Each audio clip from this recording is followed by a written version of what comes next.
We live in a cycle. We set a goal, sketch a plan, and eventually return to the exact habits we intended to leave behind. This metabolic stalling is a survival feature, governed by what neuroscientists call the free energy principle. Your brain is a highly conservative energy management system.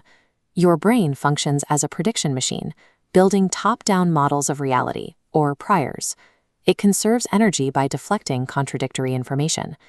Even with intentions in your prefrontal cortex, behaviors lock into a rigid track in the striatum. Dopamine reinforces these loops, physically separating what you want to do from what you actually do. Overcoming this biological trap requires more than just willpower. You must uninstall your static view of truth and adopt a 3-layered operating system for reality. We start at layer 1, the bedrock. When you are stuck in a stressful narrative or an identity crisis, your mental map has failed. The escape is to drop the map entirely. The philosopher Edmund Husserl developed a tool for this called the epoche, or bracketing. It is a method of suspending all judgments and assumptions to isolate the sheer immediacy of conscious experience. Language often creates friction by forcing a divide between yourself and the world. Ludwig Wittgenstein suggested that concepts are like steps on a ladder. You climb them to reach a pre-conceptual experience of the present moment, then you discard the ladder once you arrive.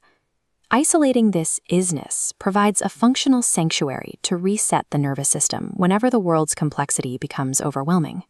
While layer 1 provides a reset, staying there permanently leaves you paralyzed. To act in the physical world, you must navigate the friction of reality, and that requires discarding the idea of balance as a static, peaceful state. Alfred North Whitehead's process philosophy views reality as a sequence of ongoing events.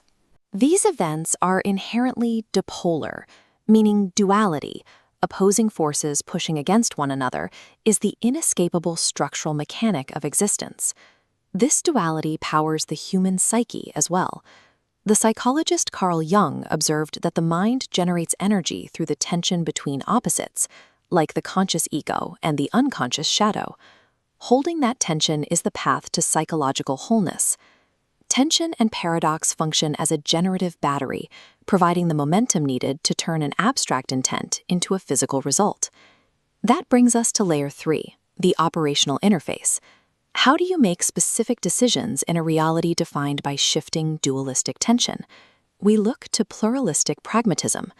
The philosopher William James treated truth as a verifiable utility, a species of the good that proves its value through its practical application in your life. Because reality is complex, you can utilize multiple, seemingly contradictory views of reality at once. You can hold skeptical, optimistic, and deterministic maps simultaneously, testing each against objective data to see which one aligns best with your goals. Resisting factors prevent this from becoming pure relativism.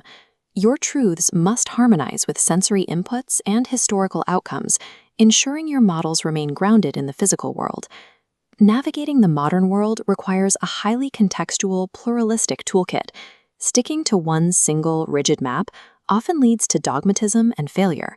Philosophy is only useful if it produces results. Bridging the gap to actualization requires 4 relentless daily practices. Practice 1 is systematized active inference. You must deliberately hunt for prediction errors. By actively engaging with data that contradicts your worldview, you force your brain to update its models. Practice 2 is epistemological bracketing.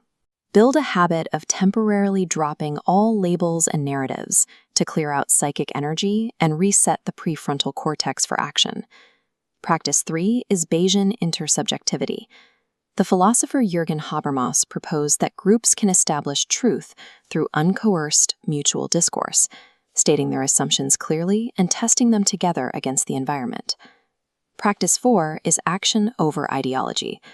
Worldviews that fail to produce measurable utility must be discarded, regardless of their aesthetic appeal. The durability of this foundation comes from its capacity as an endlessly self-correcting organism, rather than a rigid ideological fortress. This iterative approach shifts how you process failure. When your internal model expects prediction errors, a setback becomes a data update rather than an existential threat to your identity.